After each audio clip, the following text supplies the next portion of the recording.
The White Lady of Berlin. The biting wind of late autumn howled through the empty halls of Orlamünde Castle, rattling windows and whispering the long-dead secrets of the estate. The castle's walls were cold, as if the stone itself had forgotten the warmth of the sun. Kunigunde von Orlamünde sat alone in her chambers, staring into the dull flame of a dying hearth. A letter lay crumpled on her lap, its contents searing her mind over and over. "It can never be. We are bound by different destinies, my lady." Albrecht von Hohenzollern had written her off, his words as frigid as the winds that now raged outside. She gripped the letter tightly, her knuckles whitening. "Different destinies," she whispered, her voice low, dangerously calm. "Only because of them."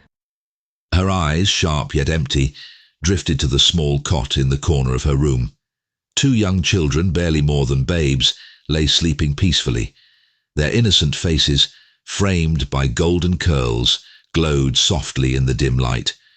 They were her children, born of her first marriage, the bond that still tethered her to a life of duty, not desire. A knock at the door pulled her from her thoughts.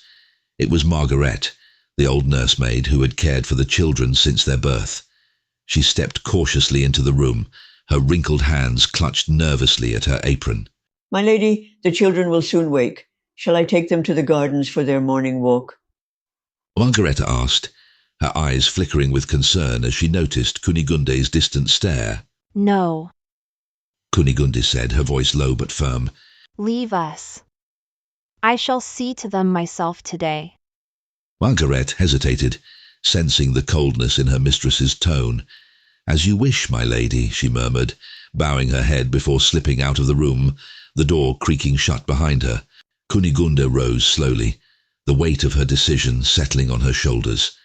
Her mind spun with a single thought: Albrecht will never marry me with them in my life. She believed this with a desperation that made her heart race. The path was clear now, and only one thing stood in her way: her children. The moonlight bathed the castle grounds in an eerie silver glow as Kunigunde carried her two children, their bodies limp from sleep, down to the river. The icy wind tugged at her nightgown, but she felt nothing. Her mind was focused, her heart hardened. She reached the riverbank, the water rippling softly under the moonlight, as if inviting her to rid herself of the burden she carried. She knelt at the water's edge, her breath ragged in the cold night air. One of the children stirred, his tiny hands grasping weakly at her gown. "Mother," he murmured, his eyes blinking open. "Hush, my love," she whispered, cradling him in her arms. "It will all be over soon." With a swift, deliberate motion, she pressed his small body beneath the icy surface of the water. His tiny hands flailed, his body convulsing as the cold river claimed him. The sound of splashing water seemed to fill the night, louder and louder, until finally, silence.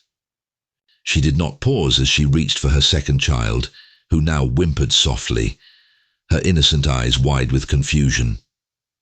Kunigunde's hands shook as she forced the girl beneath the water. This time it took longer.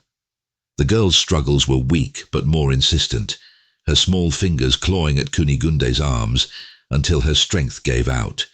The river once again claimed its due. Kunigunde sat there for a long moment, staring into the dark water.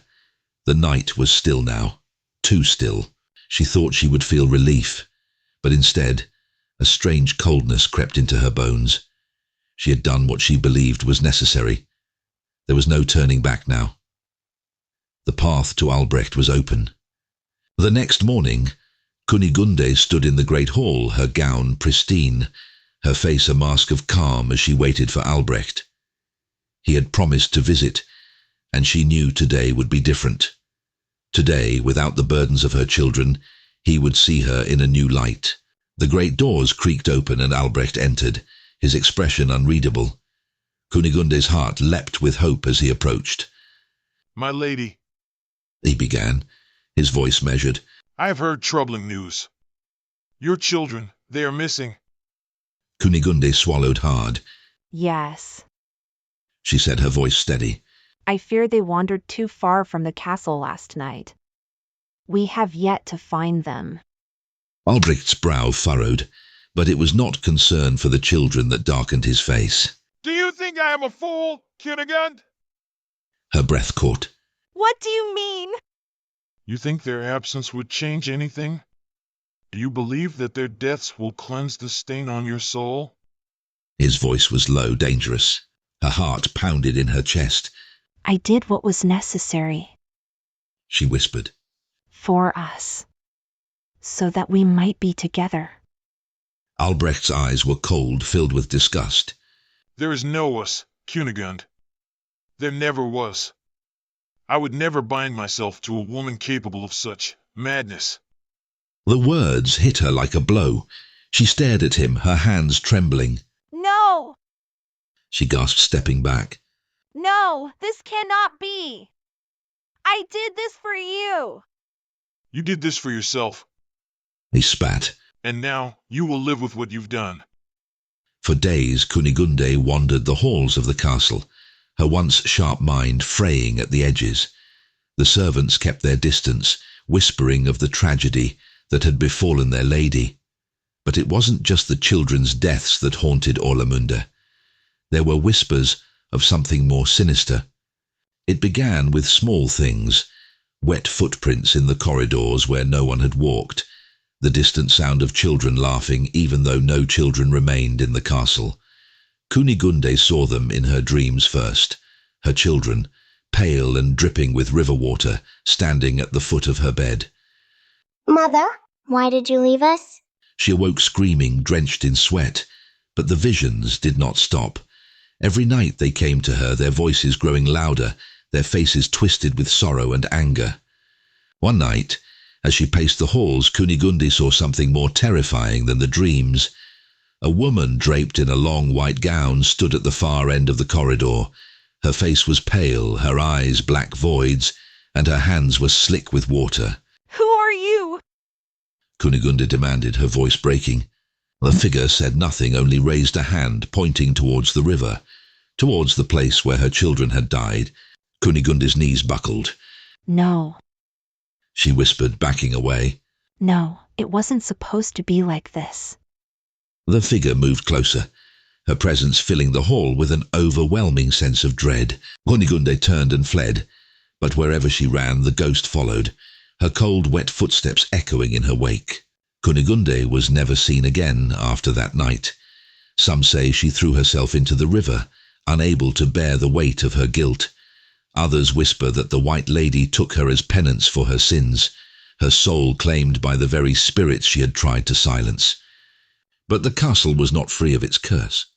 For years after, the White Lady was seen wandering the halls of Orlamunda, a ghostly figure forever bound to the place of her crime, and those who saw her knew that death was near.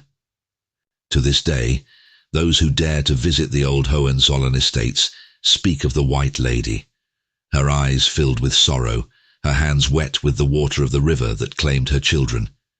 And when she appears, it is said that tragedy will soon follow, for she is not just a spirit, she is a curse.